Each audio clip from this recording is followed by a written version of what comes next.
In a small provincial town in Pennsylvania, life flows peacefully and calmly. Milton Robinson, a 79-year-old widower and one of its citizens, leads the life of a simple retiree.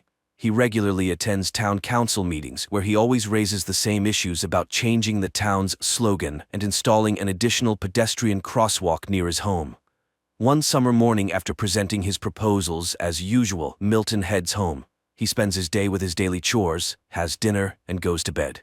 In the morning, he waters his azaleas and feeds the birds. Later, his adult daughter Denise comes to help him with his monthly bills. There's no news from his elder son Tim, as he lives far away and rarely calls. After finishing their business, Denise goes to the restroom and finds a jar of peas there. She's concerned about her father's well-being, and even though Milton assures her he's fine, she suggests he see a neurologist for a checkup. After all, the man is quite old, and forgetfulness could be a sign of approaching dementia. However, Milton vehemently opposes seeing any doctors. Denise goes to work, leaving the old man alone with his beloved detective shows and a solitary dinner.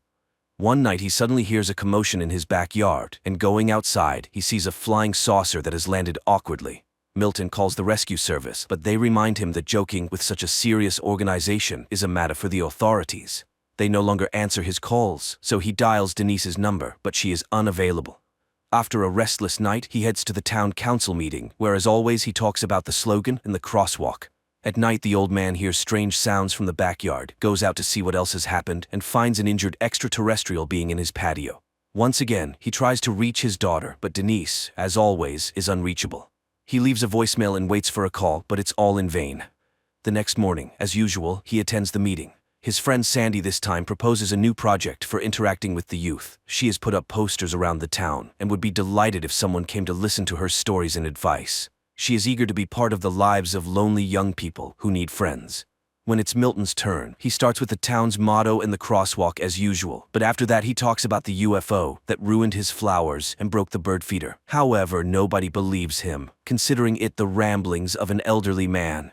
Two active retirees, Sandy and Joyce, advise Milton not to bring up this topic at the meeting anymore, or else no one will take the suggestions of the elderly townspeople seriously.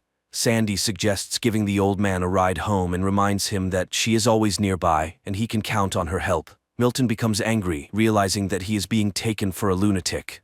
That evening, Milton checks his backyard again to see the extraterrestrial being whom he had thought was dead, but the creature suddenly raises its head and looks at him plaintively. Milton wraps the unconscious extraterrestrial in a blanket again and leaves a glass of water for it. In the morning, he finds the extraterrestrial wrapped in a blanket and seemingly shivering at his back door. Milton invites it inside since it's warmer in the house. He doesn't know what to do because he has never experienced anything like this before. The old man notices that the visitor has drunk all the water, so he brings another glass. Then he prepares a tray with various foods he finds in his house, but the extraterrestrial chooses only an apple. So, Milton goes to the store to buy apples, explaining to the cashier that it's for an extraterrestrial. The cashier treats him like a crazy person with delusions. Upon returning home, Milton sits on the couch in the living room and hears news about the search for a crashed weather satellite, but doesn't pay it much attention because he is startled by the sudden appearance of the extraterrestrial. Seeing that it's feeling much better and can even walk, the old man shows the extraterrestrial all the amenities and settles it in his home, providing a guest room and introducing it to television. Personally, he prefers detective shows because you never know how they will end. Milton shows photos of his family to the silent but attentive extraterrestrial.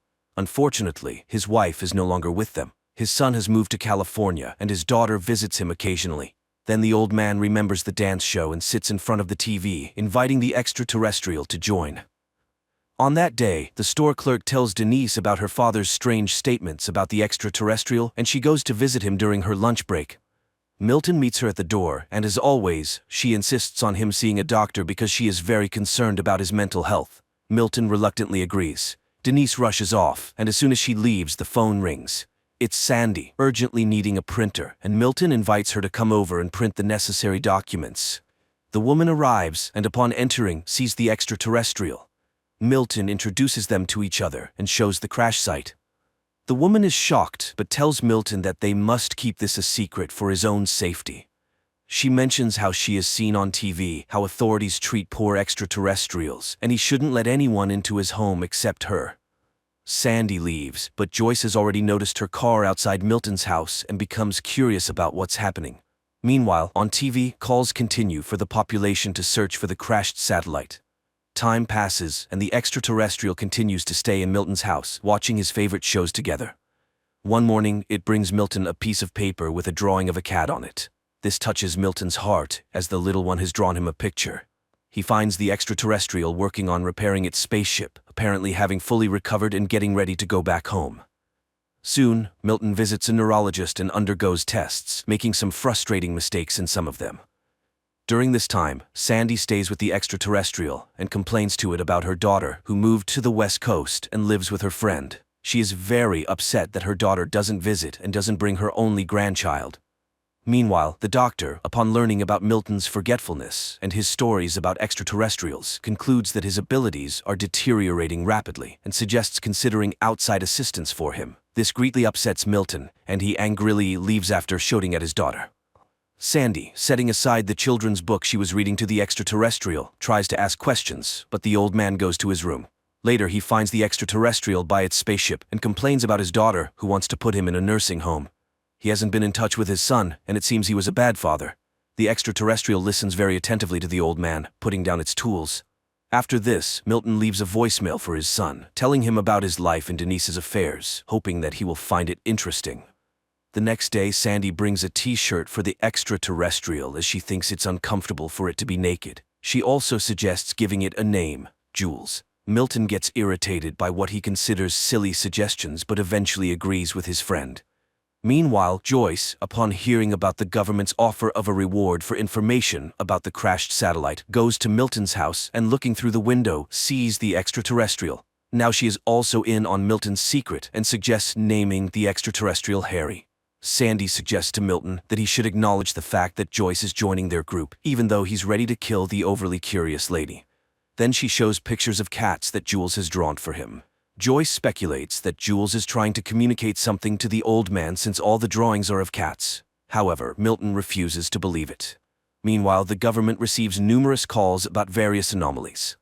One day, a woman complains about a man who spends hours staring at his rocket in the yard. FBI agents go to the given address but find a homemade rocket and a happy man next to it. At the same time, Joyce visits Milton to spend time with the extraterrestrial. She also gives it a t-shirt and offers it apples. During this time, Sandy receives a call from a young man who was interested in her posters. He comes to her house and the joyful woman invites him for tea. While Joyce talks to the extraterrestrial about her life in the big city, where she even performed in concerts because she sang well, Sandy engages in conversation with the guest and Joyce suggests singing for the extraterrestrial. While she does that, the young man asks for permission to use Sandy's restroom, but when she follows him upstairs, she sees him stealing her jewelry. After she threatens to call the police, the man attacks her and tries to strangle her.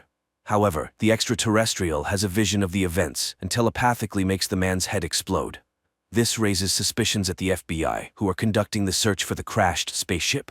Responding to police questions, Sandy suddenly realizes who saved her from certain death and rushes to Milton's house. She hugs Jules and tearfully thanks him for saving her life. The retirees discuss the potential danger of the extraterrestrial, but conclude that it's only dangerous to bad people. Meanwhile, the FBI agents can't understand how and from what the head of the criminal could have burst, so they decide to keep an eye on Sandy. On this day, Denise meets the elderly folks at the store and again brings up the topic of the apples Milton bought. However, Milton avoids the conversation. Later, the group has lunch at Milton's house when Sandy notices a strange smell. When they go outside, they discover a dead cat that Jules apparently brought there. Connecting all the facts, the retirees realize that the extraterrestrial needs cats for some reason, and now there are not 7, as in the picture, but 6.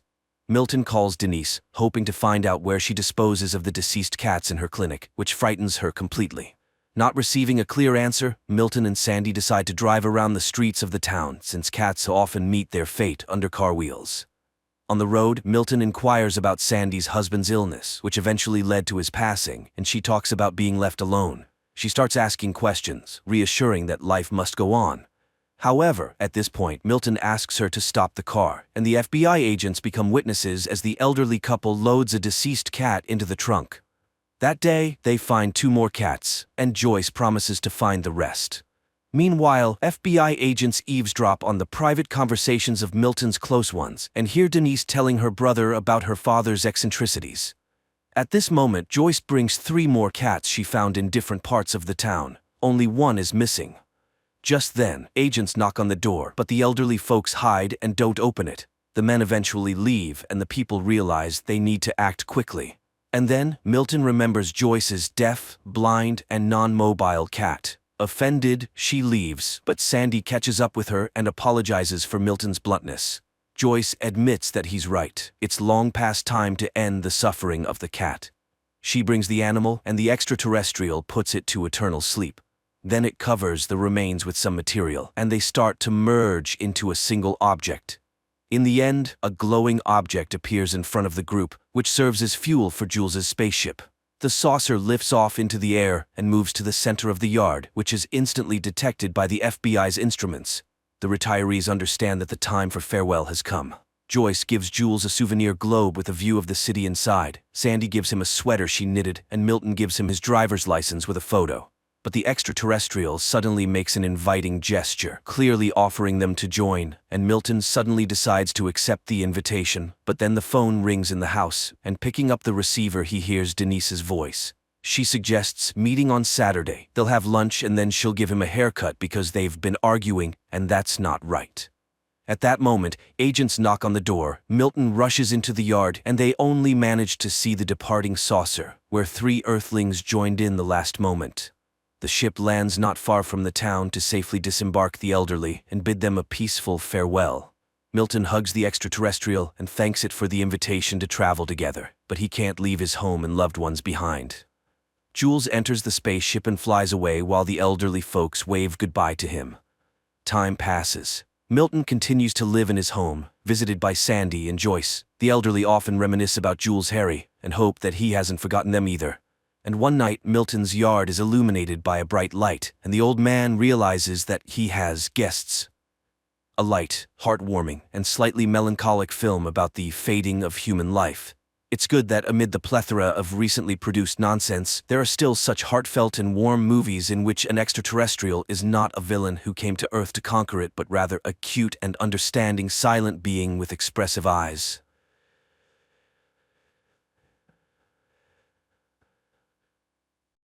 This story begins with a gripping and mysterious scenario. Ethan, a Secret Service agent from Seattle, regains consciousness in a forest after a car accident. Sporting a bruised face and feeling disoriented, he manages to make his way through the pine forest and finds himself in the seemingly peaceful town of Wayward Pines, Idaho. His appearance in town draws curious looks from passers-by, and upon entering a restaurant and collapsing from exhaustion, he learns from a waitress where he is. Ethan wakes up in a hospital bed in Wayward Pines, where a nurse named Pam tends to him, explaining he has minor injuries from the car accident. Distressed, Ethan inquires about his partner, Stallings, who was with him during the accident, only to learn of Stallings' tragic death. When he asks for his cell phone and belongings, he's advised they're at the police station, but he's encouraged to rest instead. Despite being the only patient in the hospital and against Pam's advice, Ethan leaves to go to the police station. There, he finds he can't access his belongings during the day, leading him to a nearby bar. Meanwhile, Ethan's boss Adam informs his wife Teresa that Ethan has been in an accident, but they haven't found his body yet. At the bar, Ethan borrows a phone from a waitress named Beverly to try and contact his family, but fails. Beverly empathizes with his situation, and it gives him her address in case he needs further help. He tells her his identity and that he is looking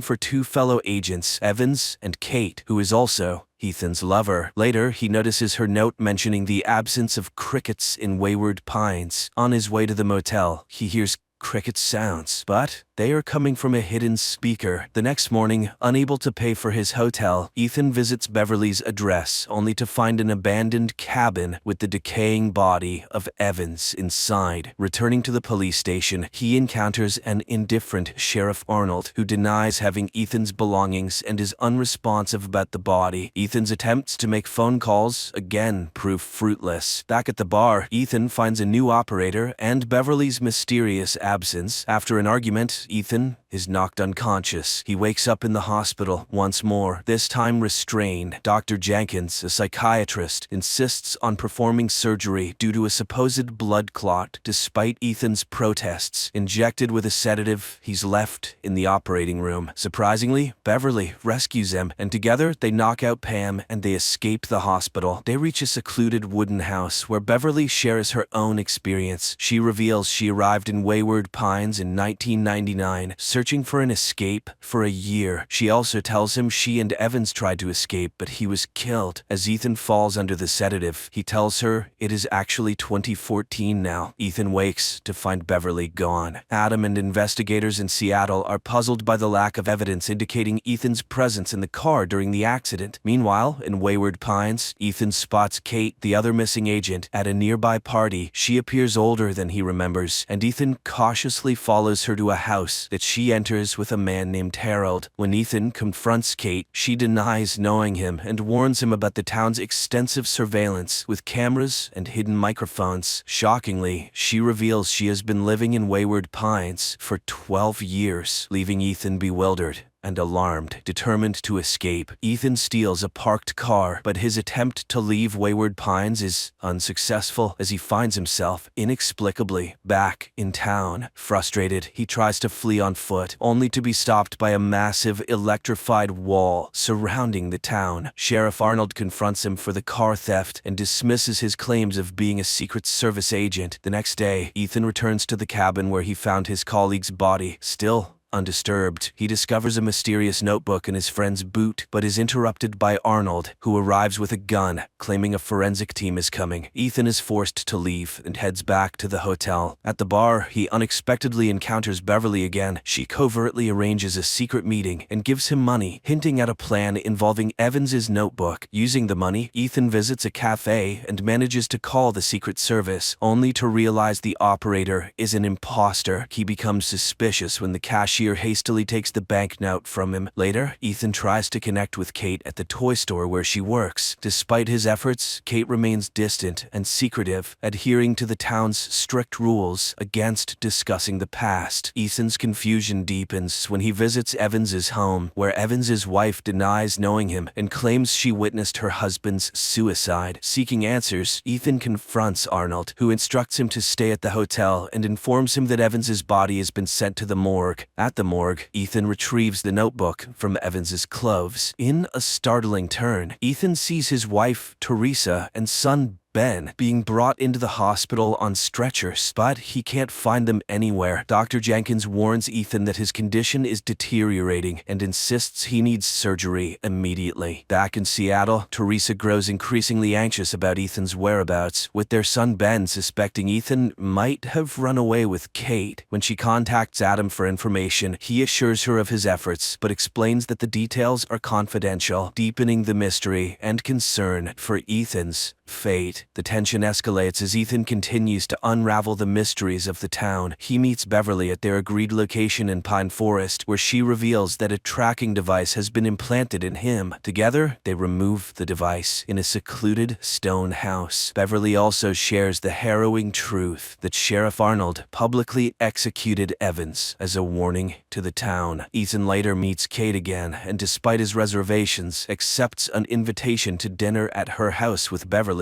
Anticipating surveillance, he cleverly leaves the tracking chip on his hotel bed and sets out to find a package hidden in the pine forest, as indicated by a map inside Evans's belongings. After successfully retrieving the package, Ethan observes Arnold firing a gunshot from a distance at Kate's house. While Beverly nervously remains at the dining table, Ethan searches the bathroom for surveillance devices. Beverly inadvertently mentions her daughter, a violation of the town's strict rules. Realizing her mistake, she excuses herself, leading to a tense situation as all the phones in the town ring simultaneously, signaling their exposure. Ethan and Beverly hastily leave, evading the crowd, now alerted to their actions. In the cemetery, Ethan instructs Beverly to retrieve the agent's package while he draws the crowd away. However, Beverly is captured by the townspeople. Ethan, hiding in a nearby house, witnesses a chilling scene where Beverly is dragged onto a stage before an excited crowd. Arnold incites the crowd to punish Beverly for her attempt to escape, and she is brutally executed in front of of the onlookers, including Ethan. Meanwhile, Ethan's wife Teresa and their son Ben travel to Idaho to investigate Ethan's disappearance. They arrive at the Secret Service field headquarters in Boise, Idaho, where Ethan was last reported. While there, Teresa uncovers a lead to Wayward Pines. As Teresa and Ben near the town, they are pulled over by Sheriff Pope, who sabotages their car under the guise of fixing an oil leak. The following morning, Ethan stumbles upon a truck loaded with supplies, indicating a connection to the outside world. He hides in the truck's cargo hold, eventually emerging in a well-lit warehouse filled with workers and abandoned vehicles, including one that belongs to his wife, Teresa. Inside Teresa's car, he discovers personal items belonging to her and Ben, adding to his desperation and confusion about his family's whereabouts and safety. The plot takes a dramatic turn as Ethan's situation grows increasingly mysterious. As Ethan explores the warehouse, Sheriff Arnold suddenly appears, attacking him with a sedative. Ethan loses consciousness and later wakes up in a hospital bed. The nurse there informs him that his wife Teresa and son Ben have been brought to Wayward Pines and are now living in Beverly's former house. Despite his disbelief, Ethan goes to visit his family, feeling a mix of relief and apprehension about their safety in the town. He cautions Teresa against wandering or communicating with anyone, even over the phone. Aware of the town's oppressive surveillance, Ethan then confronts Arnold and Nurse Pam at the police station, demanding to know why his family was brought to Wayward Pines. Arnold insists it's for their happiness, but Ethan, unconvinced and furious, presses for more answers. Their heated exchange is interrupted by a mysterious phone call, hinting that Arnold is merely a pawn in a larger scheme controlled by an unknown mastermind. Outside the police station, Ethan encounters Dr. Jenkins, who advises him to abandon any thoughts of escape. Ethan, however, firmly states he doesn't belong in Wayward Pines. Seeking more insight, Ethan meets with Kate in the pine forest, away from the prying eyes of surveillance cameras. However, Ben follows his father and witnesses the meeting, prompting him to rush home and inform Teresa. Kate explains to Ethan that after spending 12 years in Wayward Pines, she has resigned herself to the town's rules as the only means of survival. Upon returning home, Ethan is shocked to find his family missing, with only Teresa's wedding ring left behind. Frantically searching for them, he discovers them near the isolation wall, where Arnold is threatening them with a gun. In a tense confrontation, Ethan struggles with Arnold, and Ben intervenes by hitting Arnold with a car. As Arnold lays dying, he cryptically warns Ethan that the truth is far worse than he can imagine. Ethan, taking the key to the isolation wall, opens the gate, only for a strange figure to snatch Arnold's body, accompanied by a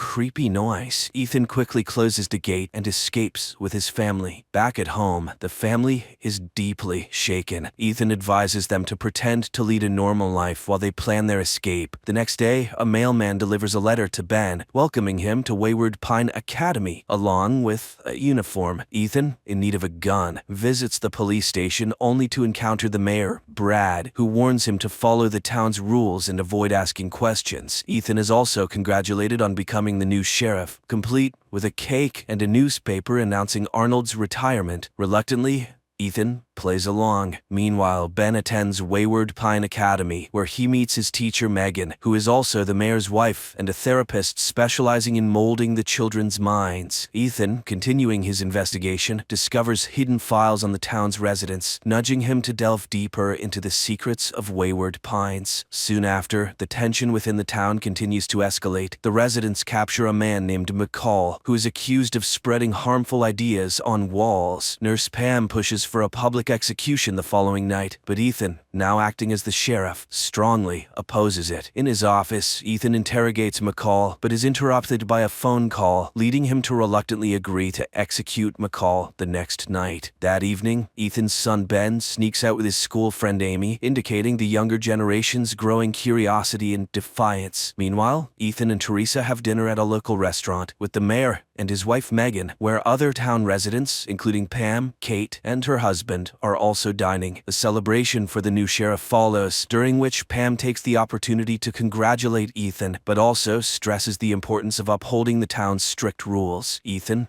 feeling the weight of his new role, publicly declares his commitment to rooting out true evil in Wayward Pines. After the dinner, Ethan asks Teresa to return home, while he attempts to secretly help McCall escape from the cell. However, McCall suggests they head towards the isolation wall instead. At a cliff near the wall, McCall reflects on its purpose, whether it's meant to keep the residents in, or something from the outside out. In a moment of desperation, McCall embraces Ethan and then runs into the electrified wall, sacrificing himself in a bid for freedom. Teresa, meanwhile, receives a letter stating she can now work at the Wayward Pines Realty Associates, McCall's previous workplace. Ethan, determined to leave Wayward Pines, packs weapons and successfully climbs the cliff. However, he soon realizes he's being watched by a strange figure. As night falls, a dark shadow attacks him, injuring his arm. Despite firing his gun, Ethan is unable to fend off the swift creature. The next morning, Ethan prepares to navigate the pine forest, hoping to find help from the nearest city. In the town, Ben finds his new school unsettlingly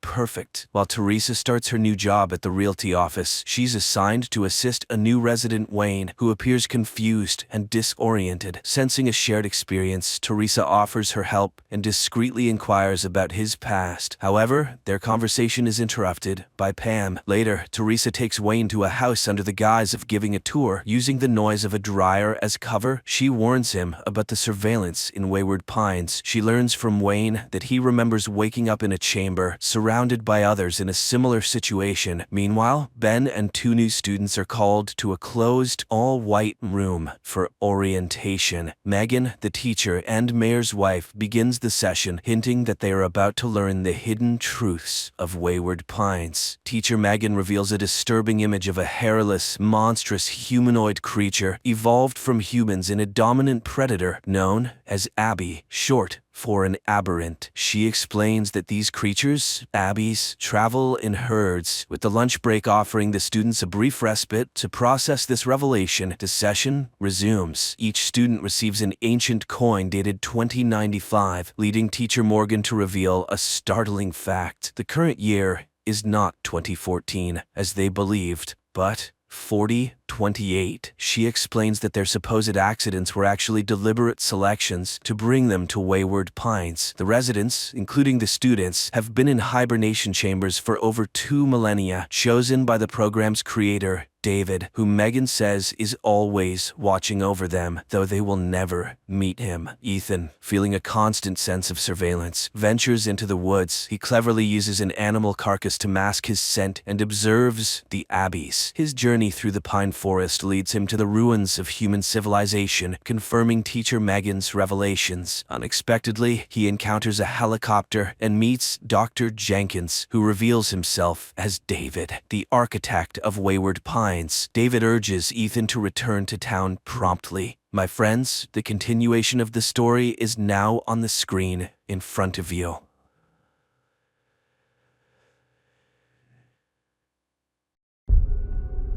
I can make you very special. Hundreds of years ago, people completely exhausted the planet's resources, leading to a total degradation of the population. The best scientists took it upon themselves to save the dying world. A renewable energy source was found. However, the greatest danger remained humanity itself. Differences led to divisions between the best and the worst. It was then decided to improve humans as a species. On their 16th birthday, everyone undergoes a procedure that makes them physically perfect. No longer does anyone need to envy others or prove their superiority. Tally is one of those waiting for that day. For now, she is called an ugly, but she has the opportunity to see what she will look like, as she can choose her eye color or skin quality. That evening, she sneaks onto a bridge where her friend Paris is waiting for her. They watch a party in the City of the Beautiful, envying those who are already there.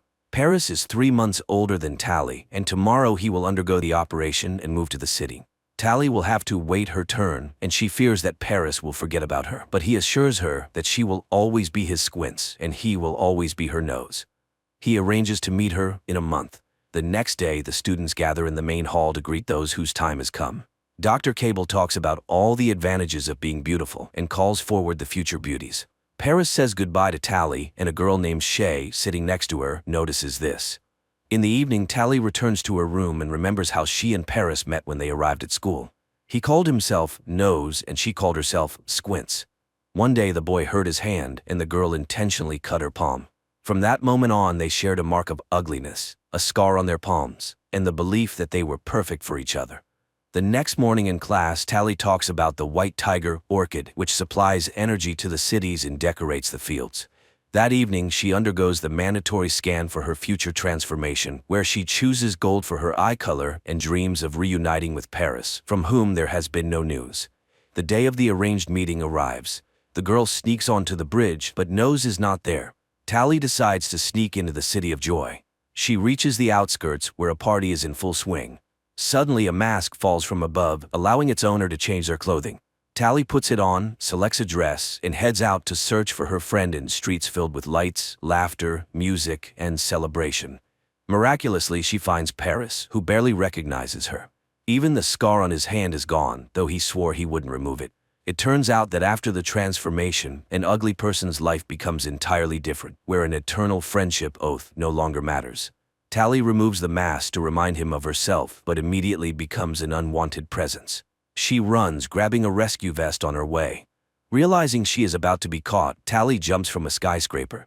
The vest saves her, and she manages to reach the bridge, but she is pursued, and just as she is about to be caught, Shay arrives to rescue her on her hoverboard. The girls immediately feel a kindred spirit. Tally shows Shay how to sneak into the locked kitchen and tells her that her meeting with Paris left her disappointed. One day, Shay suggests that Tally learn to ride the hoverboard and gives her a forbidden book to read. Tally learns that Shay told her friends about her jump with the rescue vest, and now she is the heroine of the entire campus, which could lead to her being denied the operation. But she continues with her lessons and masters the hoverboard. Later, the girls discuss beauty, and unexpectedly, Shay reveals that she doesn't want to change at all. For now, she takes Tally to a training ground where, choosing the most difficult track, she puts on a masterclass. After riding, Tally returns the book, in which she enjoyed the free flow of everything in the world, from natural seasons to relationships. Then Shay suggests that they both refuse the operation and escape with her to the smoke, a place where people live freely. She takes her friend to the edge of the school grounds, and after leaving their tracking rings on a branch, the girls fly into the wildlands. Crossing a river, they arrive at the ruins of an old city. Shay shows her the remnants of a roller coaster, lamenting that it is destroyed.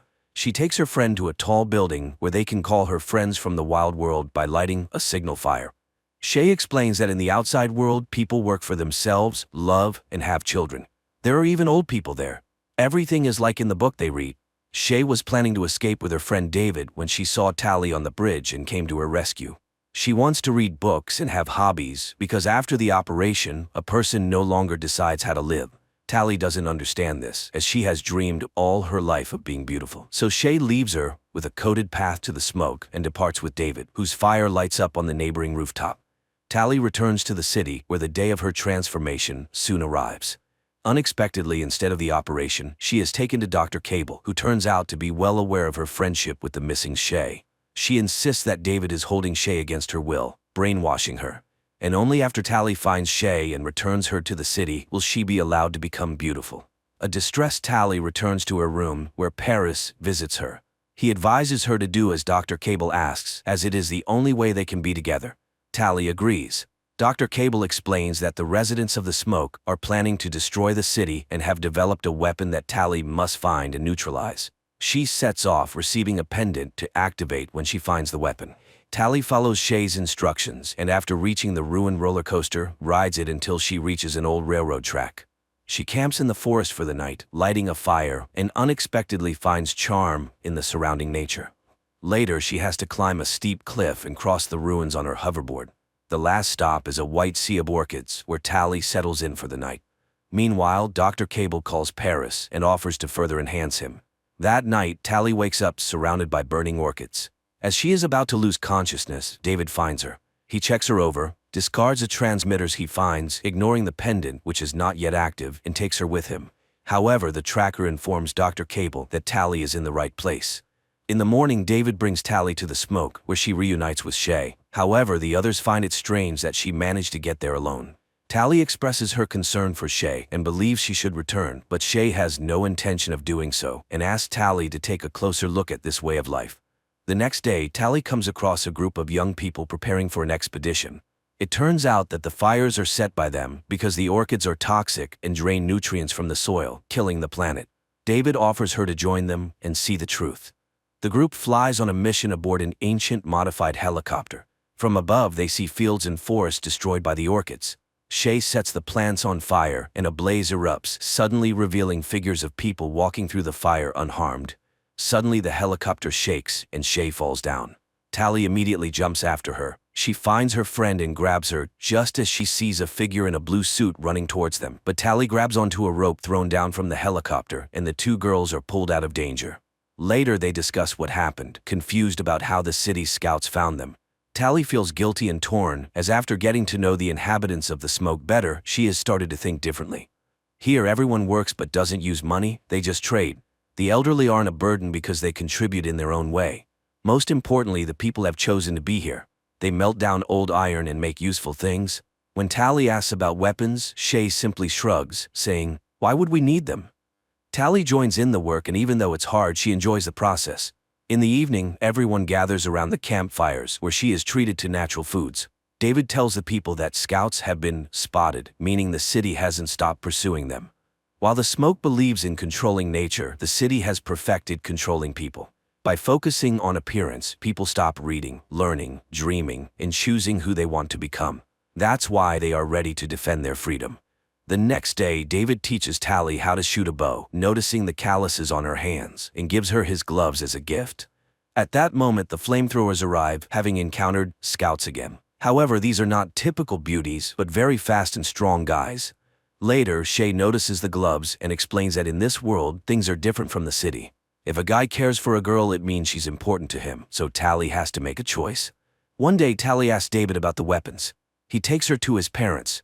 They reveal that they used to be plastic surgeons. It turns out these operations are not as safe as people believe. There were even fatalities. While studying these cases, David's father noticed changes in the brain of the beautiful, realizing that after the procedures, people's thinking became clouded and they experienced a false sense of happiness. But only Cable realized the secret was uncovered and they were removed from their work and their research results were confiscated. It became clear that the brain was being intentionally damaged to control people. David's parents were lucky to find themselves in a community of dissenters where they were given a medicine that helped them stay sane. That's why they fled and dedicated the rest of their lives to creating a cure. But one of the main components remained in the city. The serum is the weapon, though it's not yet completed. Once they obtain what's missing, they will need to test it on a person, but only if that person agrees. That night, Tally reflects on everything she's learned, takes off the pendant, and throws it into the fire, not realizing that by doing so, she activates it. She tells David what happened, but he reassures her that she has chosen the right path. He tells her she is beautiful and kisses her. The next morning, the city attacks the smoke. Men in blue suits trap the residents of the smoke in nets and gather them in the square. Tally holds back David, and they watch the events unfold from a distance.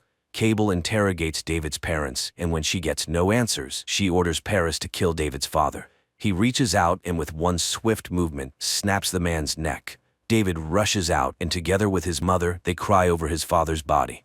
Paris sees Tally but doesn't touch her, while Cable thanks her for her cooperation, revealing her true mission. As Shay expresses her disgust towards her, David's mother secretly slips a vial of the medicine into her son's pocket.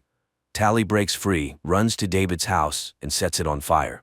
In the chaos, David escapes into the forest. Tally, shooting her pursuer with a bow, also runs while the townspeople burn down the settlement and take its residents away. Later, Tally finds David and tells him that she didn't know the whole truth and the residents of the smoke paid the price. She is ready to help him get to the city and fix her mistake. She takes him to the school, introduces him to Shay's friends, and asks them for help. The young people start a rebellion, writing the words "Smoke Forever" above the city, diverting attention from the main goal. Taking advantage of this, Tally and David sneak into the laboratory. But to access the right level, the school ring is not enough. David takes it from a guard, and the pair find and free the residents of the smoke. But Shay has already been taken for the operation. Tally, David, and his mother rush after her, but it's too late. Shay has been turned into a beauty, and she really likes it. At that moment, Paris and Dr. Cable enter the laboratory, urging people to finally make a choice. All three step into the transformation booths, but just as the process begins, a helicopter flies overhead, and David's friend uses a flamethrower to melt the outer glass. The system collapses, Tally pulls Shay out, and while David's mother finds the necessary component for the medicine, they escape. The group makes it to the roof, where they are stopped by Paris. Tally tries to remind him of their friendship, but he reaches out, and David, remembering his father's death, attacks the handsome man. After a struggle, Paris dangles over a waterway, and at the last moment he recognizes Tally, but he slips and falls down. David leads Tally away. Later, the group gathers in the ruins of the ancient city. David's mother shows them the retrieve component and pulls the vial from her son's pocket. The medicine is finally ready, but Shay refuses to be the test subject, as she loves being beautiful. So Tally volunteers to return to the city, undergo the procedure, and then become a volunteer. It's very risky, but she is confident in her strength. Sometime later, the beautiful Tally admires the city and, when asked by the system, assures it that she is completely happy being perfect. The movie raises more questions than it answers. The city's motivation is unclear, as the beauties produce nothing but self-admiration, and the danger posed by the smoke isn't fully explained. But the visuals allow viewers to simply enjoy the beautiful scenes, forgetting about the absurdities of the plot.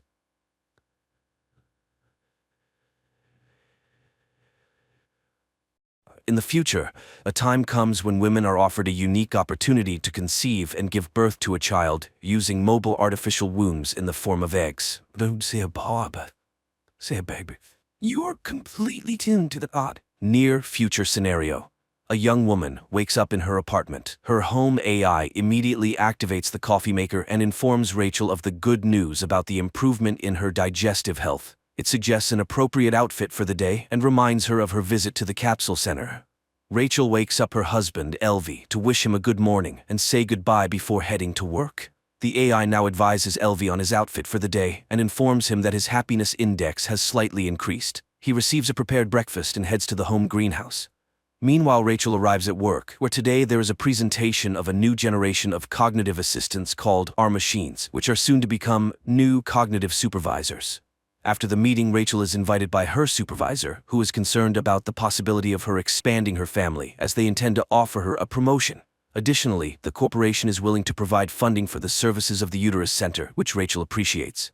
Following this, Rachel continues her workday when she receives a call from the uterus. There have been changes in their lists, and a spot has opened up which the center can offer her. They schedule a visit, and Rachel settles into a relaxing chair, dreaming about her future child. During this time, her husband conducts a class in the botanical garden, where he shows students a fig fruit that he managed to grow naturally. He offers the young people a taste, but they view the fruit with disgust.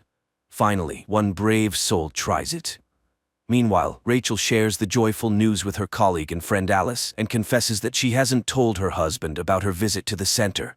Because of this, she has to consult her robot psychoanalyst, to whom she admits that her husband is very distant from her, as he is fixated on the natural world, which translates into his desire to have a child conceived, carried, and born naturally. The AI seeks an answer to the question of why this child would be considered natural, while one gestated in a capsule would not. What distinguishes them? And Rachel is at a loss, unable to find the differences. Later, she and her friend go out for lunch, and while inhaling the pleasant aromas, Rachel agrees that she should talk to her husband about everything. She finds her husband watching a relaxing program, and he talks about his day. Elvie is disheartened by the fact that the younger generation doesn't know how to interact with nature because no one taught them. At some point, people decided that nature was just a commodity, and that's when everything began to fall apart. The next day, Rachel goes to the Uterus Center, where she and others discuss how, when the birth rate dropped to 0, their newly established center took on the task of solving the problem. Women didn't want to have children because it was inconvenient for them. The center wants them to live full lives and pursue their dreams without being distracted by children. The director of the center, Linda, welcomes the gathering and is ready to share the latest technological advancements. Humans have always managed to control nature, so why shouldn't women take control of childbirth? Linda gives a tour of the center, showing the capsule developed by scientists in which the baby grows. If parents don't have time to interact, they can always play music, audiobooks, or educational podcasts for the baby. Through an app, they can feed the child and monitor its development. One significant advantage is that children in the capsule are not exposed to viruses or toxins. The capsules operate autonomously for 48 hours. The fetus inside can hear everything happening around, so it's advisable for the mother to talk to the baby. After the discussion, Linda reminds Rachel of the need to make a deposit, but Rachel intends to talk to her husband first. Upon returning home, she confesses her intention to Elvie to have a child with the help of the uterus center, which upsets him. Not only did she make such an important decision on her own, but she also went to the center without him. Rachel apologizes, and the couple reconciles. Rachel suggests to Elvie that they talk to Alice and her husband, and the family goes to visit them. Alice enthusiastically discusses the opportunity for women to have a child without experiencing pain, suffering, or body changes. Meanwhile, her husband demonstrates a special belt for carrying the egg capsule, to which Elvie looks quite skeptical. He categorically refuses to hold the capsule. At home, he can't shake the feeling that the egg is made of plastic. Rachel assures him that the child will perceive it as a real maternal womb, but Elvie remains unwavering. It's hard for him to accept that the child will be packaged in plastic. The wife suggests that he visit her robot psychotherapist. Although he initially takes offense at this advice, he eventually decides to go. However, after listening to the AI's advice, the man realizes that they completely misunderstand each other. Upon returning home and discussing the evolution that led humanity to grow children in capsules, he agrees to his wife's proposal because he understands how important it is to her. The next day they go to the center, and although now a child can be made from any material, Rachel announces that Elvie will be the biological father. She allows nature to determine the child's gender.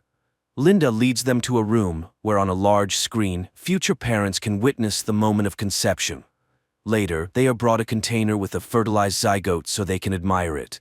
The couple later informs Rachel's parents about the upcoming event. Rachel's father suggests that Elvie sell his countryside house since they never go there, but the man vehemently opposes the idea. While the capsule remains at the center, the future parents continue their usual lives. The day comes when the program connects Rachel to the capsule, and even though nothing can be heard from inside yet, she starts selecting music for the baby. At one point, she tries to see the baby, but she is told that it is kept in complete darkness until 7 weeks. Then one of the capsules sends a signal. It's time for birth. Even though everything is programmed, the baby doesn't always arrive at the appointed time. Soon Rachel starts having strange dreams, which she confides to her psychoanalyst, but the AI convinces her that dreams are unreliable material for analysis. After 6 weeks of pregnancy, when the baby's heartbeat is detectable, Linda allows them to take the capsule home. For the first time, she shows them the baby. On that day, Rachel prepares the kids' room, and Elvie brings an olive tree sapling. However, his wife suggests replacing it with a hologram, and the offended husband takes the tree away, promising to plant it in their countryside house, which Rachel once again suggests selling. She just doesn't understand why they should go somewhere when they have everything for a good life here, but Elvie refuses to raise the child among plastic. The next day, Rachel meets a pregnant woman in the pool, who allows her to listen to her baby's movements, filling her with delight. In the evening, she moves the capsule to their bedroom because they want to spend as much time as possible with the future child. However, Elvie feels uncomfortable with intimacy while the baby is present, so they move the capsule to baby's room. It immediately signals hunger, and the parents rush to feed their offspring. Sometime later, they go on a tour to the center to prepare for parenting. Linda shows prospective parents the play areas where children play and answers their questions. The government no longer funds education, but the center teaches programming and logic to the little ones. In one of the rooms, children engage in creative activities, or rather, a computer does the work, and the children provide feedback. One of the parents asked about the dreams the children have, but Linda reassures him. Dreams are excluded from the fetal development program because they do not carry any useful information. One day, Elvie is in his greenhouse when he hears the capsule's signal. He feeds the baby, but then decides to communicate with it, while Rachel receives a warning about her declining productivity. Her husband is trying on the capsule holder and takes pride in his success. Now he carries the capsule with him, reading books to the baby, posing riddles, showing his plants, and falling asleep beside it. At work, he suggests to the visitors to hug a tree and experience its calming effect on the human mind. His supervisor congratulates him on the upcoming joyful event and suggests replacing the live plants in the greenhouse with holographic images, as growing real trees is too expensive, but Elvie becomes furious and rejects the proposal. At home, the family watches a movie about penguins, and the man starts crying when he learns about the dedication of the birds. Worried, Rachel suggests returning the capsule to the center, as other parents do. That's when Elvie reveals that he brought the capsule to work. Rachel shares this with her colleagues. She is concerned about her husband's close interaction with the egg. However, the women encourage her to be happy about it. After all, the father is immediately bonding with the future child. Rachel continues to have strange dreams, and her pregnant friend reassures her that it's normal for expectant mothers. One day, Rachel dreams of herself with a baby bump, and she enjoys it. The woman also begins to devote all her attention to the capsule, especially after Elvie's mother sent them an old book about the benefits of parental closeness. But this starts to worry Rachel, and the couple goes to a psychoanalyst. Finding a balance is challenging because everything revolves around the child. Rachel is jealous of Elvie because he spends more time with the baby than she does. After all, she is the mother and should feel the baby. After listening to their argument, the AI asks for permission to connect to the capsule because it cannot take sides.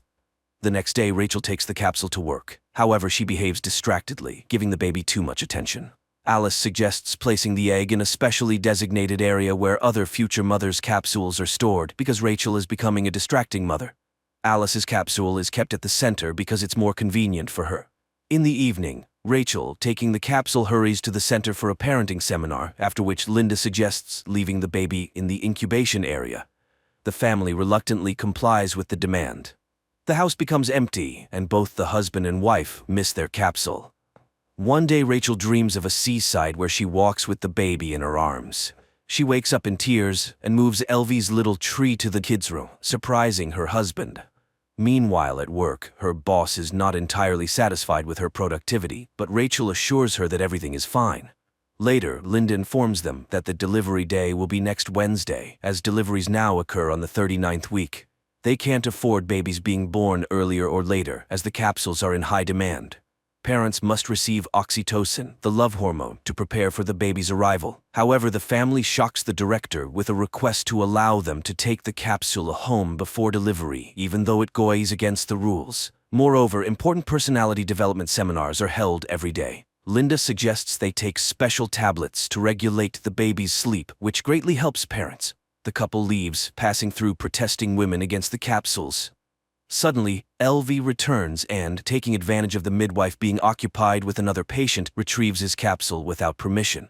That night, Rachel dreams that she is buying her baby at a store, and they offer her a deal, 2 for the price of 1. Upon waking up, she wakes her husband and asks him to take her to their countryside home to give birth in nature. Elvie rushes to the center and informs Linda that they intend to give birth at home. However, the director is strongly against it. The capsule is very expensive and they cannot take risks, so they must return the egg as soon as possible. Nevertheless, the family leaves for their coastal home. Rachel enjoys the surrounding nature, starting to understand her husband. They walk in the forest together and plant an olive tree. They often sit by the sea with the capsule until one night it turns off. In a panic, Rachel suggests calling the center, but her husband reminds her that they still have 48 hours, and they must trust the child. They are awakened by the onset of labor, requiring a code to be entered, but they can't figure it out. So Elvie grabs a hammer. He opens the capsule and retrieves a beautiful, healthy baby. The happy parents embrace him. Early in the morning, Rachel puts the capsule in a box, takes it to the post office, and sends it back to the center. She then returns home where her husband and son are sleeping on the bed. The creators of the film portrayed the absurdity of a possible social evolution quite delicately. Nothing terrible happened. People just became so lazy that they forgot about the joys of life. Why go out of town when you can visit a capsule garden where you lie down and inhale the scents of the forest? And why go through the process of pregnancy and subject your body to stress? After all, there's the capsule.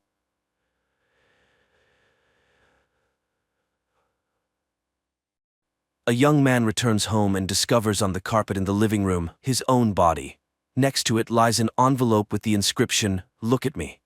The initial shock is replaced by curiosity as Alex finds a flash drive in the envelope, which he immediately plugs into his computer and on the screen sees just himself. The second, Alex reassures himself he is not high and has not gone insane and advises to listen carefully. Thus, it all started with men in black coming to his house. Rebecca, an employee of a private scientific research institute of advanced technologies which cooperates with the National Security Agency of the USA, has a very tempting offer for Alex. But first, Alex must sign non-disclosure agreement, for which Rebecca offers a check for a substantial amount. Having signed the papers, Alex learns the story of an American unregistered satellite which the USA did not launch. Strangely enough, to admit, the satellite is allegedly from the future and contains a coded message inside. If Alex agrees, he will be put to sleep and delivered to the laboratory.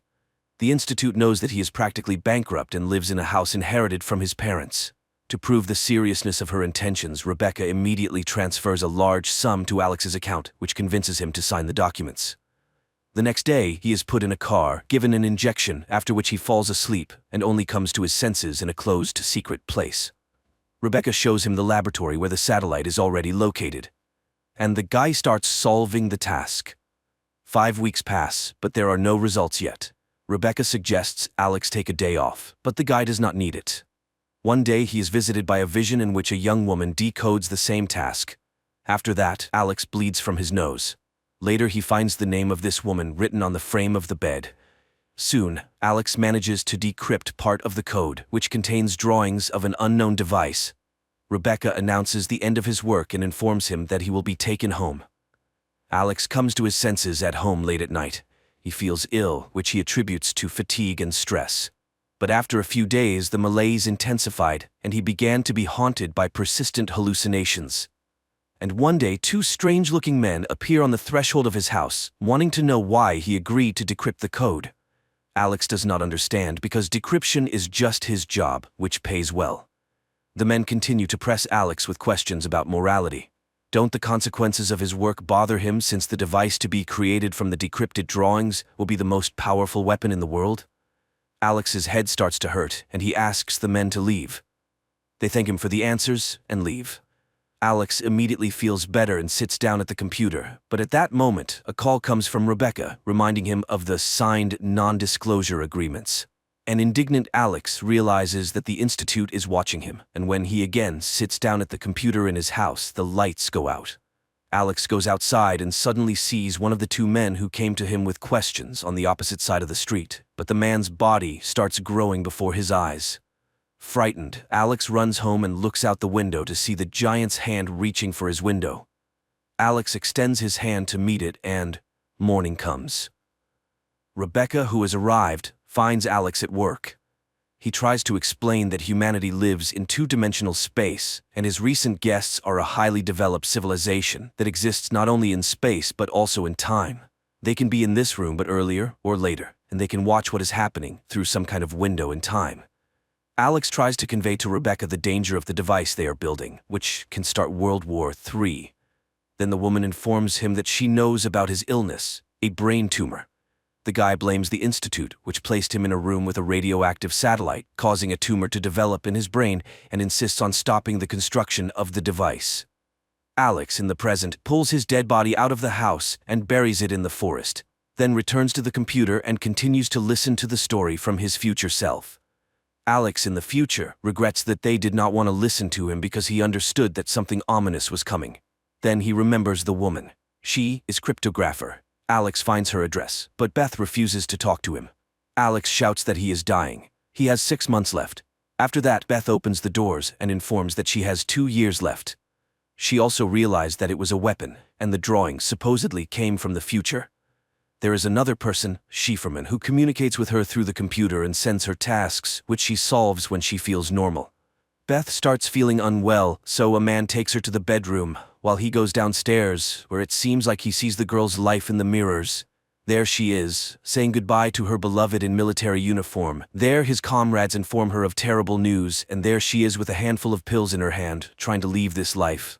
But then his attention is captured by a message from Schieferman appearing on the computer monitor. Alex responds, but Schieferman quickly realizes that it's not Beth, and disconnects. The man then grabs a pack of printed papers with tasks previously given by Schieferman. In the morning, Beth finds him on her sofa, with the papers glued together.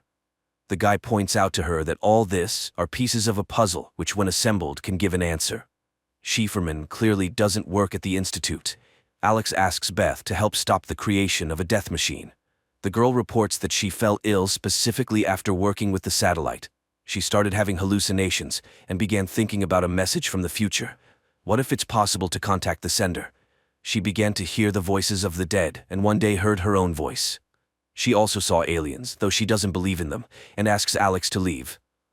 Alex goes home, where people in black are waiting for him. Rebecca orders him not to meet with Beth anymore and urges him to use the remaining time wisely. Angered, the guy sends the guests to hell, and upon entering the house discovers that all his papers with conclusions have disappeared. Meanwhile, Beth sees a bright light at her house, which makes her feel sick. The woman screams in fear and tries to hide. Alex tries to drown his thoughts in alcohol when a message from Shefferman arrives on his computer. The guy is sure that Rebecca is hiding behind this nickname, but the interlocutor denies it. At that moment, the doorbell rings. Beth is on the threshold. It turns out that Shefferman directed Beth here and sent her the blueprints of a device capable of destroying the technology from the future. The couple begins developing a virus capable of destroying the machine being created from the blueprints they decrypted through the computer. But the next morning, Rebecca bursts into Alex's house. Representatives of the Institute know about their work and are already on their way there. She gives the name of the Institute's founder and orders to go to him as soon as possible. She is Shefferman and hope to destroy the device with their help. Then cars approach Alex's house. The couple escapes through the back exit.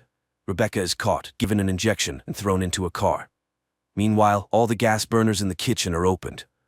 In the evening, Alex and Beth arrive at scientist Miles, who immediately recognizes both of them, as he has always followed their work. The thing is, this satellite was not the only one. There was another, which orbited Earth for about 400 years. Apparently, unknown beings from the future were waiting for Earthlings to grow up, fly into space, and be able to decrypt their message. The ancient satellite also contained blueprints of a machine whose purpose was to limit the evolution of humanity within the third dimension. But when Miles announced his discovery, he was laughed at. He also developed a tumor, luckily not fatal. He is sure that aliens are capable of existing in several dimensions. They do not perceive time in a linear form as humans do. And the second device, which is now being created at the Institute, will likely provide them access to the human dimension. So far, they are like watching a videotape where humans are movie characters. With the help of the first device, they can watch this movie but cannot change what is happening. But the second will allow changing the existing reality. Miles is just beginning to understand the essence of this process, but cannot explain everything completely. After all, even the appearance of the aliens is formed by the human brain itself. And by the way, he has been in contact with a huge alien visible only to him, living in his garden for more than 30 years. Miles constantly looks at it, causing his brain to adapt and begin to see the true appearance of the humanoid. But his guests see no one. Miles is sure that the tumor in their heads is the aliens' help so that people could perceive their reality. Alex suggests simply smashing the device with a hammer, but where is the guarantee that they will not restore it in the Institute? So all data on the server needs to be erased, although no one even knows the location of the Institute. But Miles reminds that he is one of its founders, and he pulls out a map with a detailed plan of the Institute.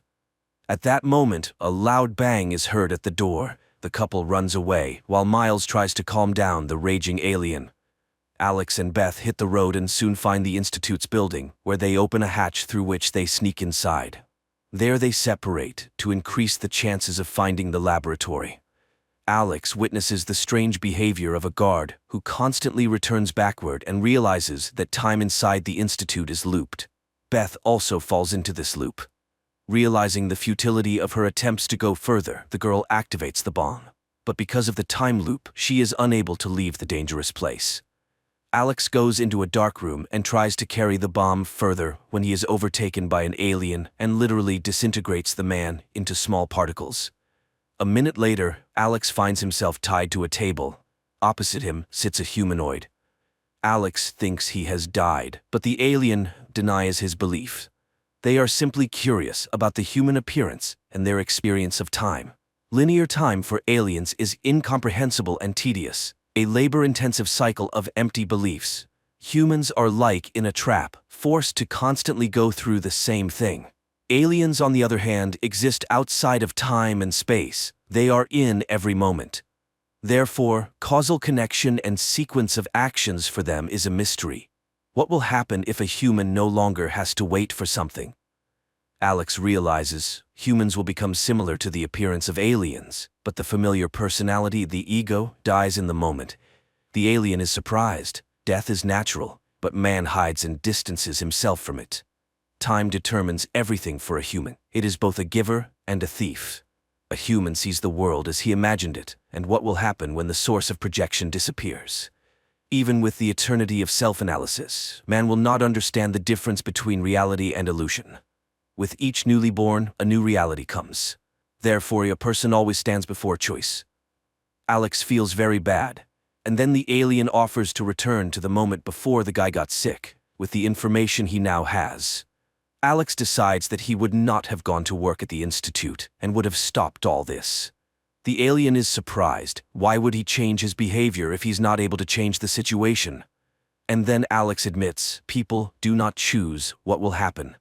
The humanoid insists, will his return to the past make a difference? Can something change?